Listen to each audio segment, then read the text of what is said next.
이 시간에 자리에 일어나셔서 레위기 3장 1절부터 17절까지 교독하고 마지막 절은 함께 읽도록 하겠습니다. 만일 그의 봉헌물이 화평헌물의 희생물이며 그가 그것을 솥대에서 드리려거든 수컷이나 암컷이나 흠없는 것으로 주 앞에 드릴지니 그는 자기 헌물의 머리에 안수하고 회중의 성막문에서 그것을 잡을 것이요 아론의 아들들인 제사장들은 그 피를 제단 위에 돌아가며 뿌릴 것이며 그는 또 그 화평 헌물의 희생물 중에서 주께 불로 예비하는 헌물을 드릴지니 곧 그는 내장을 덮는 기름과 내장 위에 모든 기름과 두 콩팥과 그것들 위에 기름 곧 허리 근방에 있는 것과 간 위에 거풀을 콩팥들과 함께 취할 것이요 아론의 아들들은 그것을 제단 위에서 태우되 불 위에 있는 나무 위에 태우는 희생물 위에서 태울지니라. 그것은 불로 예비하여 주께 향기로운 냄새로 드리는 헌물이니라. 만일 주께 화평 헌물의 희생물로 드리는 그의 헌물이 양과 염소 떼에서 취한 것이면 그는 수컷이나 암컷이나 흠없는 것으로 드릴 것이요 만일 그가 자기의 헌물로 어린 양을 드리려거든 그것을 주 앞에 드릴지니 그는 자기 헌물의 머리에 안수하고 회중의 성막 앞에서 그것을 잡을 것이요 아론의 아들들은 그것의 피를 제단 위에 돌아가며 뿌릴 것이며 그는 또 그 화평 헌물의 희생물 중에서 주께 불로 예비하는 헌물을 드릴지니 곧 그는 그것의 기름과 등뼈 가까운 데서 떼어낸 꼬리 전부와 내장을 덮는 기름과 내장 위에 모든 기름과 두 콩팥과 그것들 위에 기름 곧 허리 근방에 있는 것과 간 위의 거풀을 콩팥들과 함께 취할 것이요 제사장은 그것을 제단 위에서 태울지니 그것은 불로 예비하여 주께 드리는 헌물의 음식이니라. 만일 그의 헌물이 염소이면 그것을 주 앞에 드릴지니 그는 그것의 머리에 안수하고 회중의 성막 앞에서 그것을 잡을 것이요 아론의 아들들은 그것의 피를 제단 위에 돌아가며 뿌릴 것이며 그는 그 중에서 자기의 헌물 즉 불로 예비하여 주께 드리는 헌물을 드릴지니라. 곧 그는 내장을 덮는 기름과 내장 위에 모든 기름과 두 콩팥과 그것들 위에 기름 곧 허리 근방에 있는 것과 간 위의 거풀을 콩팥들과 함께 가져갈 것이요 제사장은 그것들을 제단 위에서 태울지니 그것은 불로 예비하는 헌물의 음식이요 향기로운 냄새라. 모든 기름은 주의 것이니라. 너희는 기름이나 피를 먹지 말라. 그것은 너희 모든 처소에서 너희 세대들을 위하여 영속하는 법규가 될지니라. 아멘. 자리에 앉겠습니다. 화평 헌물과 화해하게 하는 사역 말씀 선포가 있겠습니다.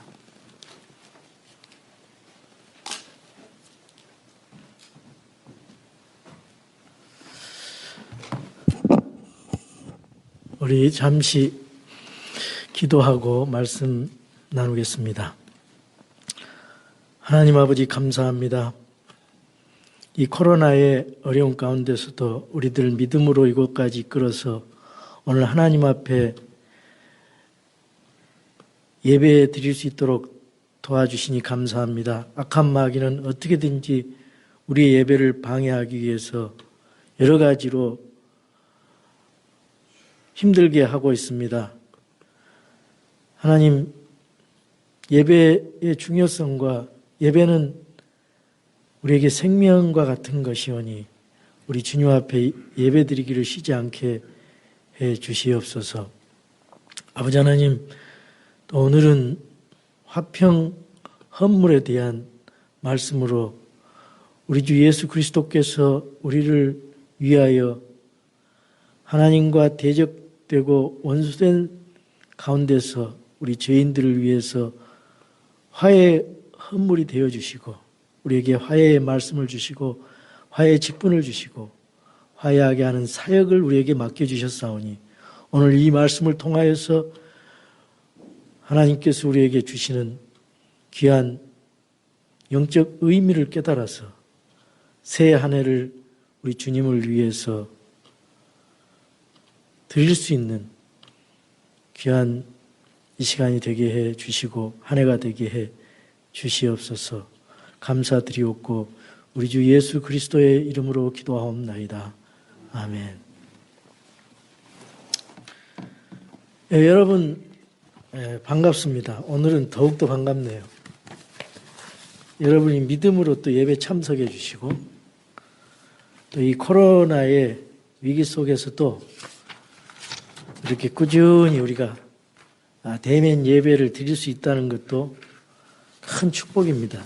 그리고 정부로부터 한국에서는 여러 가지 예배 드리는 것을 제한하고 방해를 하고 그렇습니다. 그러나 예배는 계속 지속돼야 되고 우리가 하나님 앞에 예배를 드리는 것은 너무나 중요하고 가장 먼저 해야 될 일입니다. 이 예배에 실패하거나 예배가 잘 안 되면은 우리 삶의 믿음의 삶이 깨집니다. 하나님과 계속해서 할 수가 없어요. 그래서 우리는 생명 걸고 예배를 드려야 됩니다. 하나님께서 저에게 새 비전을 주셨어요. 그래서 우리 교회가 새로운 건물을 구입하고 거기에서 우리를 통해서 우리 교회를 통해서 하나님께서 어떻게 사용하셔서 역사하실까 제가 참 기대가 되고 가슴에 부푼 마음을 가지고 있어요. 그래서 여러분들도 이러한 마음을 함께 나누기를 원하고 그래서 우리 교회가 하나님 앞에 정말 한 해 어려운 가운데서도 우리 자신이 주님 앞에 드려져서 정말 놀라운 일을 우리 주님께서 우리를 통해서 하실 수 있도록 우리가 기대를 가지고 전화위복의 이런 기회로 가져서 참 열심히 주님 앞에 우리의 삶을 드리기를 원합니다. 오늘의 말씀은 화평 헌물과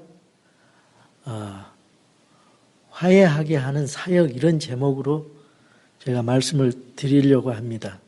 이 번제 헌물은 하나님 앞에 완전히 드리는 헌신에 대한 것이고요. 음식 헌물은 하나님 앞에 완전히 드리는 순종과 관련되어 있고요.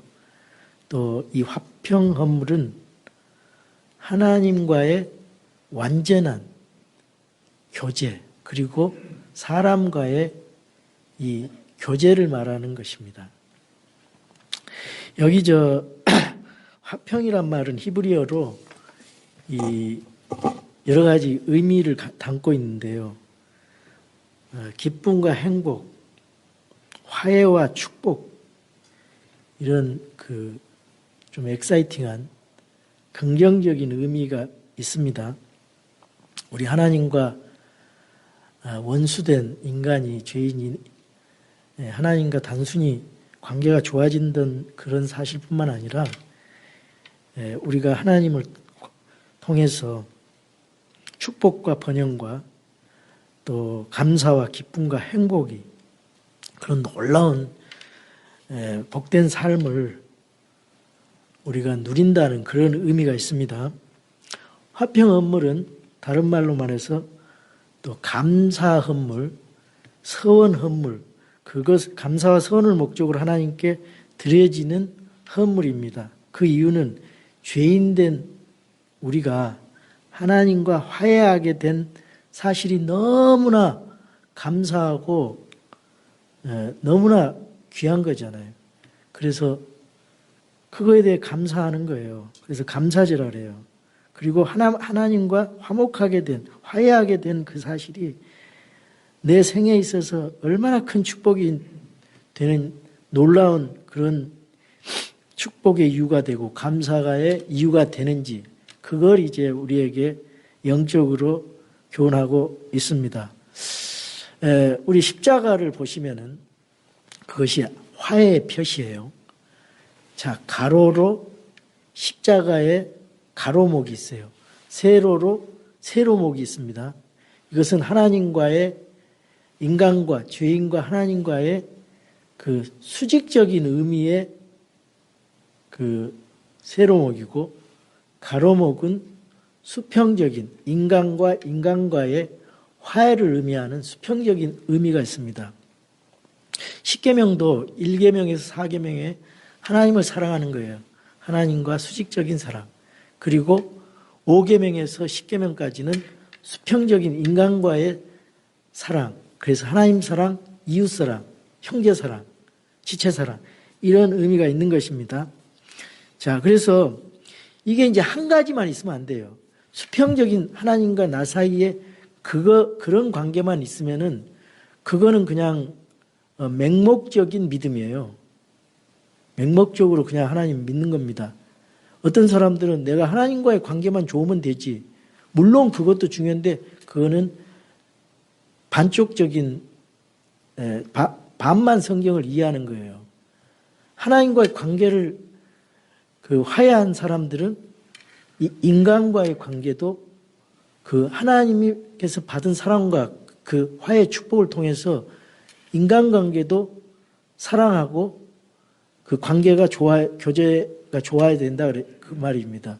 그래서 우리 예배는요 2가지 의미가 있어요. 하나님과 나 사이에 믿음으로 경배하는 거고, 또 중요한 2가지 부분은 교제입니다. 성도 간에 하나님 예수 그리스도를 통해서 믿음의 형제된 그 형제들과의 교제, 그런 2가지 의미가 있어요. 하나도 빠지면 안 됩니다. 이것이 이제 또 이 수평적인 사랑을 강조를 하면은 그 교회는 그 재미를 추구하고 또 친교 모임으로 전락이 돼서 또 한쪽으로 치우쳐버려요. 믿음이 없고. 그래서 이 2가지가 다 밸런스가 맞게 우리가 해야 돼요. 하나님 먼저 사랑하고 이웃 사랑하고 예배드리고 교제하고, 이것이 성경이 가르쳐주는 그 영적 의미예요. 자, 그리고 이제 감사할 때 화평 헌물을 드리고 선하고 자원으로 화평 헌물을 드리는데 왜 그걸 드리게 되냐? 일단 하나님과의 화해, 하나님과 인간의 화해를 통해서 너무 감사해서 서운하고 또 기도하는 일에 대해서 응답을 받기 때문에 이렇게 감사와 서운의 그 헌물을, 화평 헌물을 드리는 것입니다. 그래서 그 레위기 7장 11절에서 12절에 보면은 그가 주께 드릴 화평 헌물의 희생물에 관한 법은 이러하니라. 만일 그가 감사하려고 그것을 드리거든 누룩을 넣지 않고 기름을 섞어 만든 납작한 빵과 누룩을 넣지 않고 기름을 발라 만든 얇은 과자와 고운 밀가루에 기름을 섞어 튀긴 납작한 빵을 감사 희생물과 함께 드리고, 그렇게 말씀하고 있어요. 여기 그 15절에서 16절에 보면 또 이런 말씀이 있습니다. 이 감사하려고 드리는 그의 화평 헌물의 희생물의 고기는 그것을 드리는 바로 그날에 먹을 것이요 그것에서 조금이라도 아침까지 남겨두지 말지니라.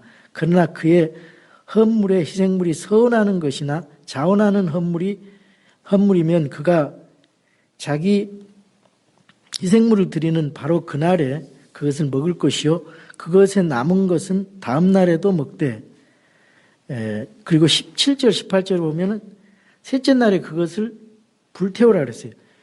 다른 건 첫째 날에 먹으라 그랬는데 이거는 둘째 날까지 먹을 것이고, 셋째 날은 불태우고 셋째 날에 그 조금이라도 남으면은 하나님께서 받지 아니하시고 그것이 가증한 것이 되고 자기 불법을 담당하리라, 이렇게 하면서 셋째 날은 금하셨어요. 참 흥미롭죠? 그런 것은 어떤 의미가 있냐? 이거 같이 이웃과 화해하라는 것입니다. 감사 희생물을 드리는데 소 한 마리가 잡으면 한 1000근 정도 된대요. 그 1000근 정도를 자기 가족들이 먹을 수가 있을까요? 못 먹어요.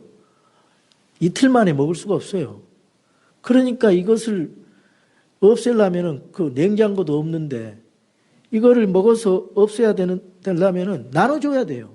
친지도 나눠주고 친구들도 나눠주고 이웃도 나눠주고 동네 잔치도 하고 나눠줘가지고 그것을 먹어야 교제가 회복되냐는. 그리고 심지어 사이가 안 좋은 사람들한테도 가서 원수들한테도 가서 나눠 먹어야 돼요.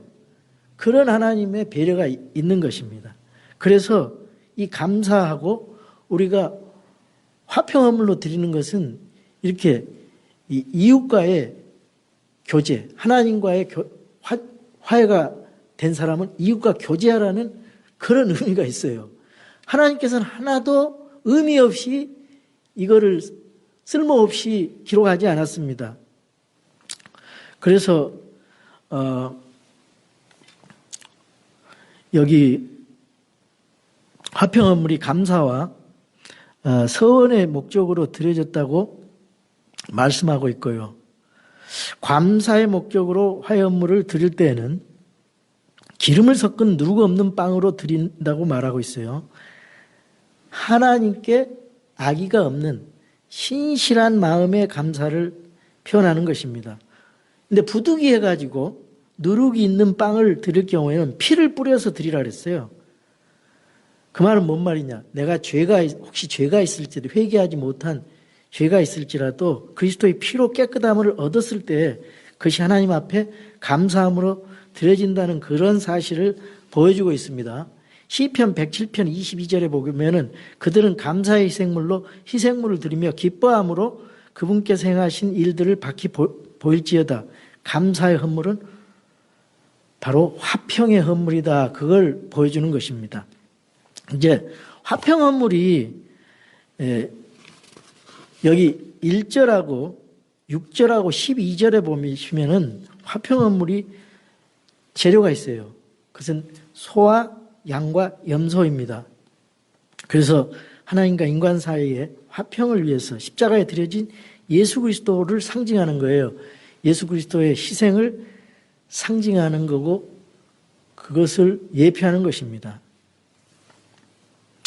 여기 1절에 보시면은 만일 그의 봉헌물이 화평 헌물의 희생물이며 그가 그것을 솥대에서 드리려거든 수컷이나 암컷이나 흠없는 것으로 주 앞에 드릴지니. 여기 주 앞에라는 말은 코람데오라는 말로서 굉장히 중요합니다. 주 앞에 먼저 드리는 거예요. 우리가 예배를 드릴 때 우리 송구영신 예배 드린 거 왜 그래요? 주 앞에 첫 한 해를 우리가 하나님 앞에 우리의 마음을 드리는 거 아니에요. 감사의 표시로. 그리고 하루에 새벽에 기도를 하는 것은 하나님 앞에 하루 새벽을 드리는 거잖아요. 일주일의 첫날 우리가 예배 드리잖아요. 하나님 앞에 가장 먼저 하나님 앞에 우리 그 악간 바쁘다 그러면서 바쁜 사람은 우선순위를 모르는 사람이에요. 우선순위를 정해놓은 사람들은 바쁘지 않아요. 하나님 앞에 성경 보고 예배 드리고 그 다음에 나머지는 그냥 하면 되는 거야. 근데 아침에 일어나서 성경 기도도 안 하고 말씀도 안 읽고 기도도 안 하고 그러면은 제일 중요한 하나님 앞에 드리는 거 그걸 못 하는 거 아니에요. 일주일에 한 시간 여기 시간 굉장히 중요하잖아요. 그 중요한 시간을 하나님을 위해서 먼저 드리면 여러분에게 복이 되고 하나님 앞에 기쁨이 된다는 그거예요. 그래서 주 앞에 드릴 때는 그런 의미가 있습니다. 그리고 여기 해중의 성망 2절에 보면 그는 자기 헌물의 머리에 안수하고 이 안수라는 것은 그 동물과 연합하는 겁니다. 결합하는 거예요. 그리고 또 다른 의미는 정가되는 거예요. 그래서 예수님 동물의 동물과 연합함으로써 그 동물의 죄가 안수할 때 내 죄가 동물에게 정가되는 겁니다. 그러니까 우리는 지금 신약 시대에서는 예수님과 연합함으로써 믿음으로 연합했잖아요. 우리가 예수님의 죽음신과 묻히심과 부활을 믿고 예수님과 연합해서 우리가 예수님 앞에 정가해버렸어요. 우리 죄를. 그래서 우리가 깨끗하게 받은 것입니다. 그리고 회중의 성막문에서 그것을 잡을 것이요 그 말이 있는데, 이것은 사람 마음이 약해요. 연약해요. 그래가지고 배가 고프는데 밖에서 잡으면 금방 마음이 변해가지고 그걸 잡아가지고 배가 고프니까 그냥 하나님 앞에 드릴 걸 드리지도 않고 그 각을 떠서 이 고기를 그냥 먹을 수도 있는 유혹이 있기 때문에 반드시 이 회중의 성막문에서 이거를 희생 화평 헌물로 드리라 그랬어요. 그런 의미가 있습니다. 여기 보면은 또 솥대에서 드리거든 수컷이나 암컷이나 흠없는 것으로, 예수님이 흠 없어요. 점이나 흠 없는 죄 없으신 분이에요. 여기 수컷이나 암컷은 화해 헌물은 하나님에게만, 하나님은 그 다른 헌물은 전부 다 수컷만 드렸어요.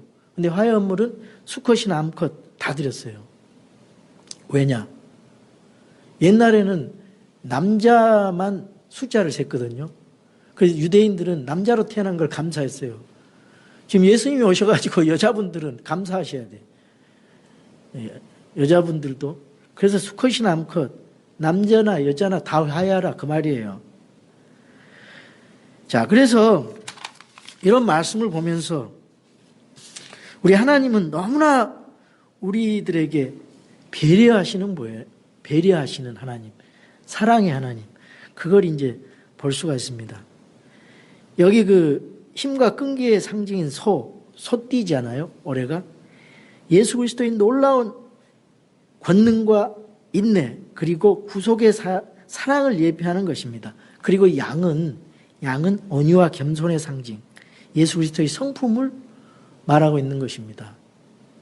십자가에서 가로목은 우리의 인격을 말하는 거예요. 우리의 인격. 또 이거는 사랑. 그러니까 우리가 믿음, 이 수직목은 믿음이에요. 믿음. 우리가 믿음만 있어서는 안 되고 인격이 있어야 돼요. 우리 성도들이. 그리스도인들은 믿음만 있으면 안 돼요. 믿음에 반드시 따라오는 인격이 있어야 돼요. 그래야 하나님의 뜻을 세상에서 알리고 화해 사역을 할 수 있어요. 그리고 이제 그 양은 만왕의 왕이신 예수님께서 자신을 낮추시고 십자가에 죽기까지 순종하신 그것을 예표하고 있고요. 염소는 제가 말씀드렸듯이 아사살 그 염소 대체하는 것입니다. 그래서 살려서 보내서 예수님이 대신 속죄, 이거를 대신 속죄의 죽음을 상징하는 것입니다. 이 세 종류의 헌물들은 경제의 형편을 고려해서 부자들은 소 드리고 좀 가난한 사람은 양이나 염소 드리라 그랬어요. 아주 가난한 사람은 비둘기 새끼나 집비둘기, 산비둘기 새끼를 드리라 그랬어요. 또 가난한 사람은 곡식 헌물, 음식 헌물을 드리라 그랬어요. 하나님이 이렇게 우리를 배려하신다는 거예요. 하나님의 은총이지요.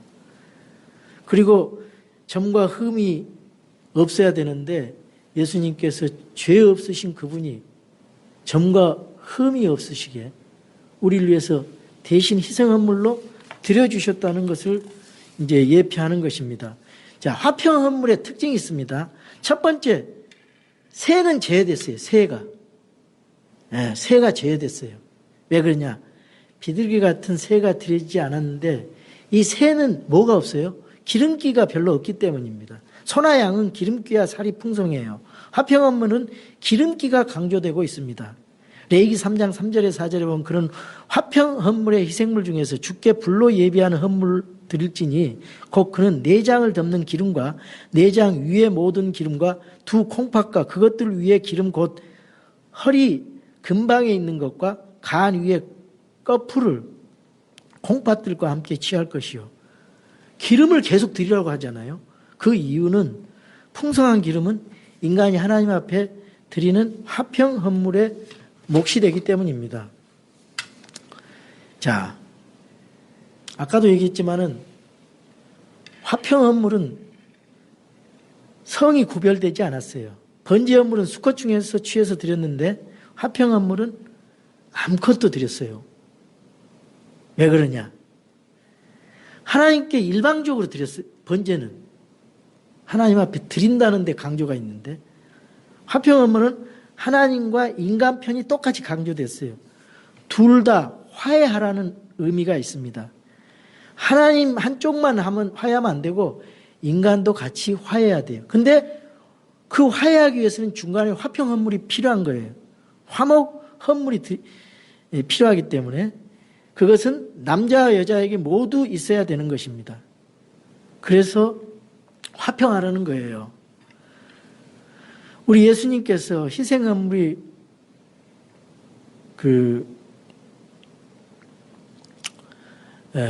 희생 헌물이 되어 주셨어요. 예수님은 남성이에요. 그래서 그 번제 같은 경우는 수컷이 필요한 집안은 화평 헌물은 수컷과 암컷을 모두 허용하셨다는 사실. 세 번째로 화평 헌물은 부분적으로만 태웁니다. 번제는 다른 헌물들은 완전히 태웠어요. 그래서 하나님이 취할 목과 사람이 취할 몫이 있어요. 근데 하나님께 드리고 사람이 봉헌자는 드릴 몫이 없었어요. 취할 몫이. 그런데 화평 헌물은 하나님께 취할 몫이 있고 사람이 취할 몫이 있어요. 화평 헌물은 하나님과 인간 사이에서 함께 이루어져야 될 일이기 때문입니다. 그래서 헌물을 부분적으로 태운다는 사실입니다. 그래서 이제 화평 헌물은 이 제사장, 봉헌자, 하나님이 이제 그 세 인격체가 취해야 되는데 다른 희생 헌물에는 봉헌자의 몫이 없는데 그래서 완전히 바치는 것이 강조되는데 화평 헌물은 봉헌자의 몫이 있어요. 헌물을 나누는 부분이 몫이 있다는 것은 화평 헌물이 유일합니다. 자, 그건 뭐냐? 예수 그리스도의 희생의 결과가 인간들에게 전가돼서 혜택을 받는 걸 보여주는 거예요. 예수 그리스도를 통해서 나와 하나님 사이에 그 화평하게 함으로 말미암아 그 놀라운 영광과 은혜와 축복 속에 우리가 동참할 수 있다는 것을 교훈하고 있는 것입니다. 자, 제사장 몫이 있었습니다. 제사장 몫은 내장과 콩팥과 간이에요. 내장과 콩팥과 간. 요거는 이제 가장 중요한 심장 주변에 있는 것입니다. 봉헌자가 가장 깊은 마음 속 중심으로부터, 그 속 중심을 콩팥이라고 합니다. 속 중심으로부터 이렇게 우러난 진실한 마음으로 하나님께 드리는 헌물이 돼야 된다. 그런 의미가 있습니다. 시편 103편 1절. 오 내 혼아 주를 찬송하라. 내 속에 있는 모든 것들아 그분의 거룩한 이름을 찬송하라. 마음속 깊은 곳으로부터 속 중심으로부터 주님을 찬양하라 그 말이에요. 하나님의 몫은 16절 17절에 보시면은 하나님의 몫이 나와 있어요. 우리 16절 17절 읽겠습니다. 제사장은 그것들을 제단 위에서 태울지니 그것은 불로 예비하는 헌물의 음식이요 향기로운 냄새라. 모든 기름은 주의 것이니라. 너희는 기름이나 피를 먹지 말라.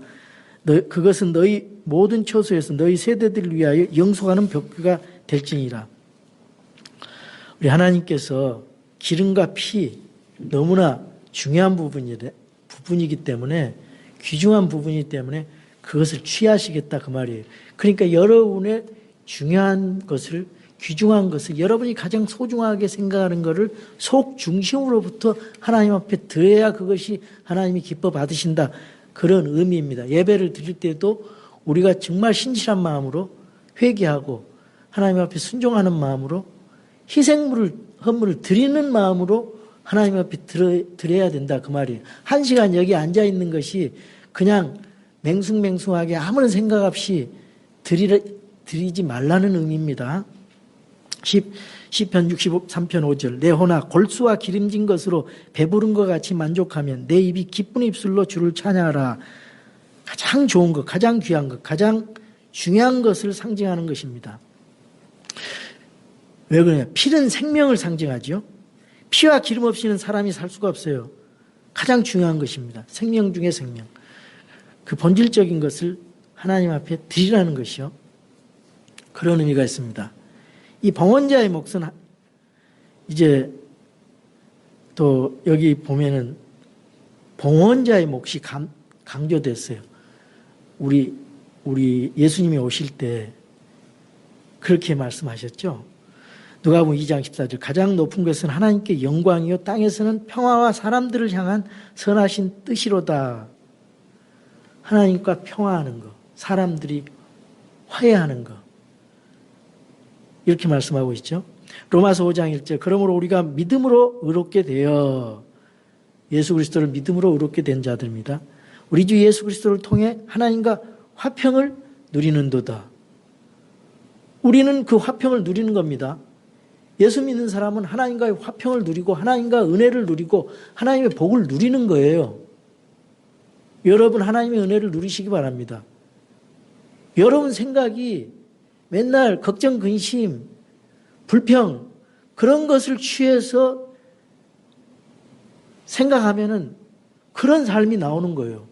염려, 근심, 불안, 초조, 걱정, 근심의 삶이 나오는 거예요.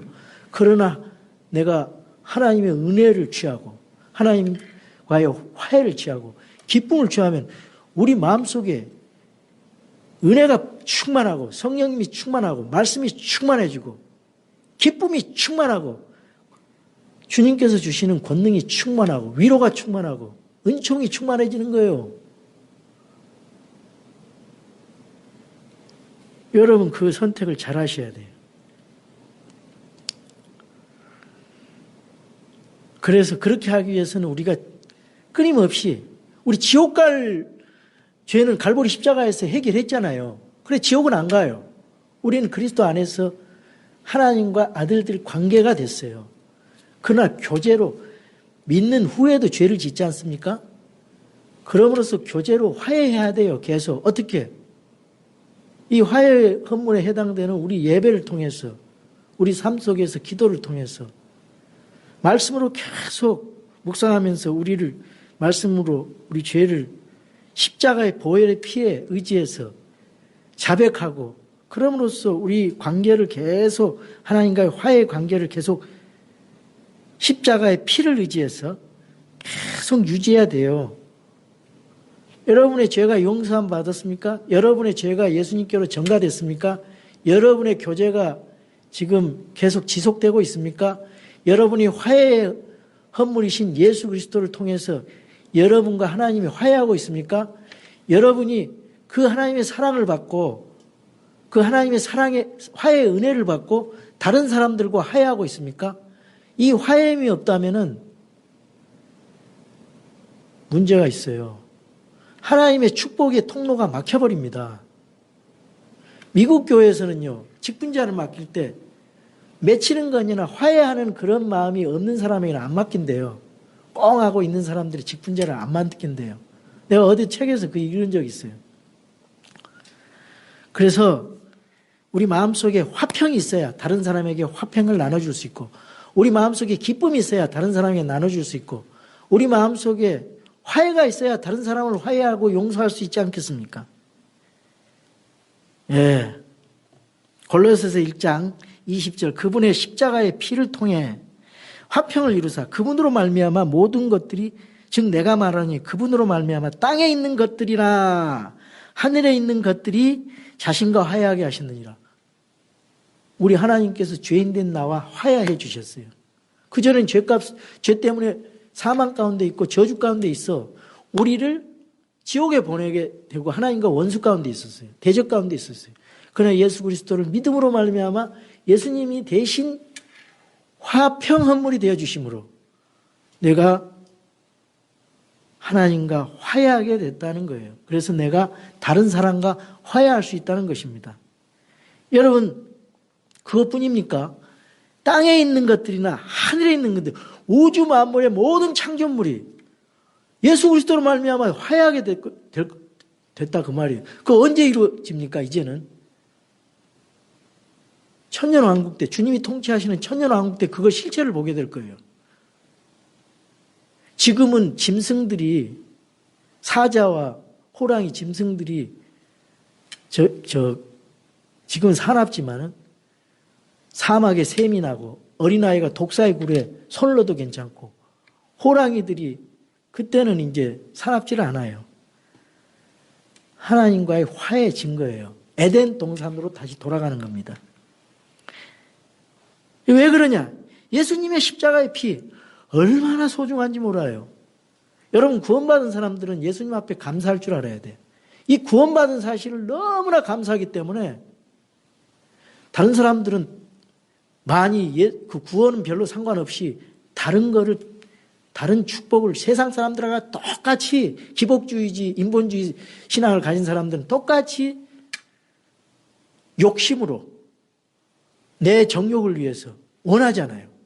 근데 우리 그리스도인들이 다른 점이 있어요. 세상 사람들. 우리는 이 죄의 문제를 해결하고 하나님 앞에 화해가 됐기 때문에 그 다음에 하나님 너무 감사합니다. 구원시켜줘서 너무 감사합니다. 그러면서 주님 뜻대로 살면은 하나님께서 그냥 덤으로 복을 주신다 그 말이에요. 우리 그리스도인들에게. 에베소 2장 14절 16절 그분은 우리의 화평이시니라. 그분께서 둘을 하나로 만드사 우리 사이에 중간 분리벽을 허무시고 원수되게 하신 것 곧 즉 규례들에 수록된 명령들의 율법을 자기 육체로 없애셨으니 이것은 이 둘을 자기 안에서 하나의 새 사람으로 만들므로써 화평을 이루려 하심이요. 또 십자가로 그 원수되게 하신 것을 죽이사 친히 십자가로 이 둘을 한 몸으로 하나님과 화해하게 하려 하심이라. 예수님 십자가로 우리를 화해하게 하셨단 말이에요. 이 사실이 너무 중요한 거예요. 여러분, 이 사실을 깨닫고 감사하시면 돼요. 그냥 너무 예수님이 하신 사역이 너무 감사한 거예요. 나를 위해서. 그 감사의 기쁨이 흘러나와야 돼요. 그러면 더 바랄 것이 없지. 내가 구원받은 것만 해도 감사한데 뭘 더 바래요. 그런 마음이 있을 때 하나님이 여러분에게 풍성한 은혜로 채워주시는 것입니다. 이 땅에서. 하늘 아래 상급으로, 이 땅의 복으로 풍성한 그런 복받을 마음에 바탕이 있는 사람에게 복이 주어져요. 자녀의 축복이 주어져요. 여러분, 물질의 축복이 주어져요. 물질을 관리할 수 있는, 어떻게 물질을 활용할 수 있는가 여러분이 믿음의 사람들이기 그걸 알아요. 이 물질을 어떻게 사용해야 가장 소중하게 사용하는 것을 믿음으로 아는 거거든요. 그래서 여러분이 지금 5가지 희생 헌물에 대해서 배우잖아요. 그냥 구약을 읽을 때 그냥 읽지 마세요. 이거 하나하나 숨어있는 영적인 의미를 깨닫고 읽으셔야 돼 성경이 관통하고 뚫리는 것입니다. 이 지루하게 생각할 필요 없어요. 얼마나 지루합니까? 똑같은 말하고 이게 도대체 무슨 말인지.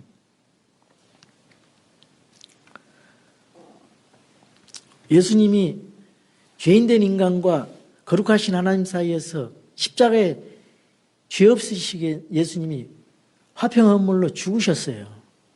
그래서 휘장이 갈라졌어요. 그래서 닫혀진 문이 열린 겁니다. 이 휘장으로 닫혀진 것이 열려서 우리는 하나님과 화해하게 되고 그 은혜의 왕자 앞으로 담대히 나갈 수 있는 거예요. 예수님 백으로. 그래서 우리 마음속에 화평이 있는 것입니다. 요한복음 14장 27절 내가 너희에게 평안을 남기노니 곧 나의 평안을 너희에게 주노라. 세상이 주는 것 같이 것과 달리 내가 너희에게 주노니 너희는 마음에 근심하지 말고 두려워하지도 말라. 예수님께서 우리에게 마음에 근심하거나 두려워하지 말라 그랬어요. 코로나 중에서도 여러분 너무 근심하지 마세요. 하나님 앞에 맡기세요. 건강도 맡기시고 물질 주시는 것도 맡기시고 비즈니스 잘 되고 못 되는 것도 맡기시고 하나님 앞에 맡기시면은 우리 마음속에 평안이 임해요. 안 그런데 그 환경 자체에다가 그 정신이 팔려가지고 거기에 딸려 들어가면은 여러분은 계속 불안하고 초조하고 두려움과 근심 속에서 걱정하게 될 것입니다. 그러나 하나님을 붙잡으십시오. 주를 기뻐하십시오. 평안이 임합니다. 빌립보서 4장 6절 7절 아무것도 염려하지 말고 오직 모든 일에서 기도와 간구로 너희가 요청한 것들을 뭐와 더불어? 감사와 더불어 하나님께 알리라. 그리하면 모든 이해를 뛰어넘는 하나님의 뭐가요? 평강이 그리스도 예수님을 통해 너희 마음과 생각을 지키시리라. 우리 마음을 잘 지켜야 돼요. 그래야 마귀가 우리 마음을 빼앗아 가지고 이 걱정이나 절망과 두려움 속에서 이거 다 되는 건 마귀 장난이거든. 이 영적인 전투예요. 그러니까 여러분이 정신 바짝 차리고 마귀를 대적해야 됩니다. 마태복음 5장 23절 26절 그러므로 내가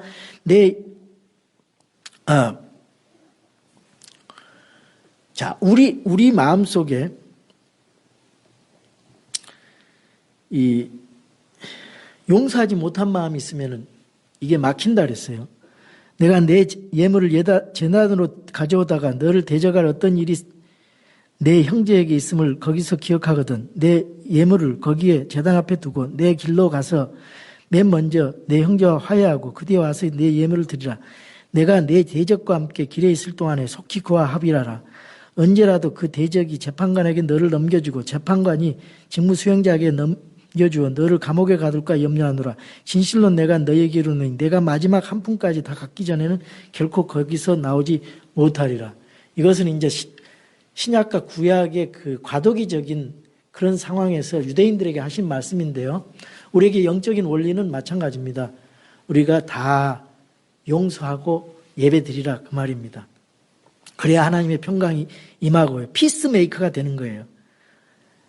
그래서 우리 마음속에 평강이 있으면 다른 사람에게 평강을 줄 수가 있는 거예요. 전해줄 수 있는 거예요. 우리 마음에 평강이 없으면 다른 사람에게 평강을 줄 수가 없는 것입니다.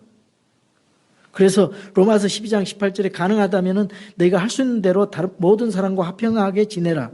마태복음 5장 9절 화평케 하는 자들은 복이 있나니 그들이 하나님의 아이들이라 불릴 것이기 때문이요. 화평하지 못하면 또 하나님의 아들이라 부르지 못한다는 그런 역설이 있어요.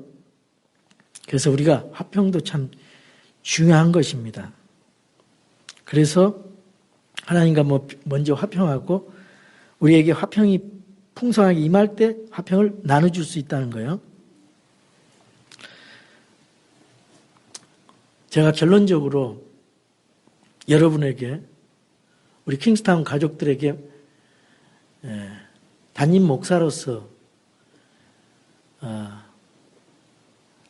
말씀드리고 싶은 것이 참 코로나로 어려운 가운데서도 우리가 어떤 좀 목표를 가지고 비전을 가지고 앞으로 새해를 보내야 되겠다. 하나님이 우리를 위해서 기대하시는 바가 있어요. 여러분 한 사람 한 사람에게 기대하시는 바가 있습니다. 그것이 뭔가 여러분 찾아내야 돼요. 하나님이 제일 기뻐하신 게 뭔가. 저는 그것을 다른 사람을 화해하게 하는 거예요. 하나님과 화해하게 하는 것. 이웃을 하나님과 화해하게 하는 그리스도를 위한 대사가 되는 겁니다. 화해의 대사. 우리 하나님께서 우리에게 화해의 말씀을 주셨어요. 화해하게 하는 직분을 주셨어요. 화해하게 하는 사역을 맡겨주셨어요. 그래서 그거 반드시 하셔야 돼요. 다른 건 못해도 새로운 각오로 그거 하셔야 돼요. 우리가 새로운 장소로 이제 갈 겁니다. 그러면 여러분들은 각 가정의 부부들은 지금 형제님 부부들은 지역 리더로서 화해하게 하는 사역을 맡으셔야 돼요. 청년들은 일당백이 되고 일당열이 돼서 화해하게 하는 사역을 맡으셔야 돼요. 여러분을 성장시키고 훈련시켜 주셨어요. 여러분 우리 교회 청년들 없다고 나가지 마세요. 이 자리가 여러분의 사역지고 여러분이 예배드린 장소예요. 어떤 사람이 저한테 전화 왔어요. 목사님 거기는 청년회가 얼마나 되세요? 그래서 믿음의 사람이라면 우리 교회 오셔가지고 청년회를 부흥시켜 주세요. 그랬어요. 제가. 굉장히 중요한 말이에요. 주일학교 얼마나 됩니까? 주일학교가 있어요? 여기 와서 주일학교를 부흥시켜 주겠어요. 여러분 한 사람 자녀 가진 사람은 우리 교회에서 여러분이 화해의 사역자가 돼서 그 일을 하셔야 돼요. 교육을 담당하시고 지역 리더로서 담당하고 여러분에게 맡겨진 사명이에요. 제가요 지난주에 어떤 동영상을 봤는데 부산에 있는 제일 큰 교회, 우리 교회 우리나라에서 5개 손가락 안에 든 그 큰 교회더라고요. 이분은 절에서 그 스님이 학자금을 대줘가지고 신학교를 다녔대. 돈이 없어가지고. 그래서 절로 들어갔대요. 그래서 그 스님이 학자금을 대줘가지고 졸업을 해가지고 이분이 기가 막히게 불교 신자들을 스님을 이 중들을 교회로 이끌어가지고 예수님 만나게 해서 많은 불교 신자들이 그리스도교로 이 개종을 해가지고 예수님을 믿는 거야. 그분은 아주 불교에 대한 책을 다 읽었더라고. 그래가지고 한 5분만 얘기하면은 다 돌아온다는 거예요. 간증을 하는데. 성령님의 역사지요. 불교에는 구원이 없다는 거예요. 먼저 간 성철 스님이라든가 유명한 그 스님들이 죽으면서 나는 극락에도 못 가고 나는 지옥 간다. 구원이 없다는 게 구글 찾아보면은 그 불교에는 구원이 없다는 게 있기 때문에 다 속으면서도 어쩔 수 없이 다닌다는 거예요. 그러니까 그거를 해주고 그 진실을 알려주고 예수 그리스도만이 오직 구원이 있다 이걸 알려주니까 고민하던 그런 불교 사람들이 다 와서 스님들이 회개하고 구원받고 그 사람들이 가서 불교 신자들을 그 교회로 데리고 나온다는 거예요. 그래 엄청나게 많이 늘어나 교회가. 그리고 그 교회는 시골에 100명도 안 돼요. 100명도. 사람들이 100명도 안 살아요. 그런데 오직 예수 그리스도의 죽으신가 묻히신가 부활의 복음 가지고 온 사람들이 다 전도를 하는 거예요. 온 성도들이 다 전도를 해. 그래서 맨 처음에 24명이서 예배드렸는데 100명을 놓고 기도를 했대요. 그리고 전도를 했대. 3개월 만에 100명이 채워졌대요. 이 지역사회와 같이 호흡하면서 어려운 사람 도와주고 같이 친구가 돼주고 내가 거기에 도전받았어요. 우리 교회도 이렇게 해봐야 되겠다. 오직 복음만 전해야 되겠다. 쓸데없는 일에 매이지 말아야 되겠다. 오직 복음을 대해서 생명을 살려야 되겠다. 정신이 바짝 나더라고요. 그래서 이분은 이 교회가 지금 수천 명이 모인대요. 1년에 1000명 구원시킨대요. 1년에 1000명. 내가 챌린지를 주고 싶어요. 나도 챌린지 받았기 때문에. 그런데 이 교회가 참 좋은 목사님이더라고. 국가에서 불평등하게 교회만 탄압을 하는 거야. 지하철 괜찮아. 술집 괜찮아요. 극장 괜찮아. 다른 거 종교시설 단체들 모이는 거 다 괜찮아요. 근데 교회만 20명 이상이면은 교회 폐쇄시켜버려요. 예배드리면은. 벌금 물리고. 이거는 사회주의 공산주의로 가는 그거에 똑같아요. 중공하고 우리 한국 지금 상태가 예배 못 드리게 하는 거예요. 그래서 이 교회가 깨어가지고 다른 교회를 깨우기 위해서 예배를 드리는 거야 지금. 예배를 계속 드려요. 그래가지고 폐쇄가 됐어요. 이제 벌금이나 목사가 이제 구속이 될 거란 말이에요. 그래도 계속해서 예배 드린다는 거예요. 예배를 사수한다는 거예요. 그 수천 명이 모이는 곳에 20명만 예배 드리는 게 형평이 어긋나는. 그래서 정부에 대해서 해서 그거 해가지고 법적으로 소송 걸고 그거 안 되면은 카타콤 예배로 숨어서 예배 드린다는 거예요. 아주 훌륭한 목사님이더라고. 그 고신축 장로교 고신축 목사님인데 아주 대단해요. 마지막으로 제가 하나님 말씀 읽고 마치겠습니다. 고린도 후서 5장 17절에서 21절 말씀 읽겠습니다. 그런즉 누구든지 그리스도 안에 있으면 그는 새로운 창조물이라. 옛 것들은 지나갔으니 보라 모든 것이 새롭게 되었도다. 또 모든 것이 하나님에게서 났으며 그분께서 예수 그리스도를 통하여 우리를 자신과 화해하게 하시고 또 화해하게 하는 사역을 우리에게 주셨으니 곧 하나님께서 그리스도 안에 계시사 세상을 자신과 화해하게 하시며 그들의 범법을 그들에게 돌리지 아니하시고 화해하게 하는 말씀을 우리에게 맡기셨느니라.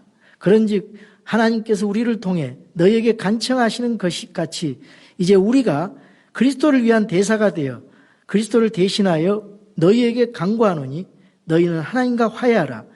하나님께서 죄를 알지 못한 그분을 우리를 위하여 죄가 되게 하신 것은 우리가 그분 안에서 하나님과 의가 되게 하려 하심이라. 우리 기도하겠습니다.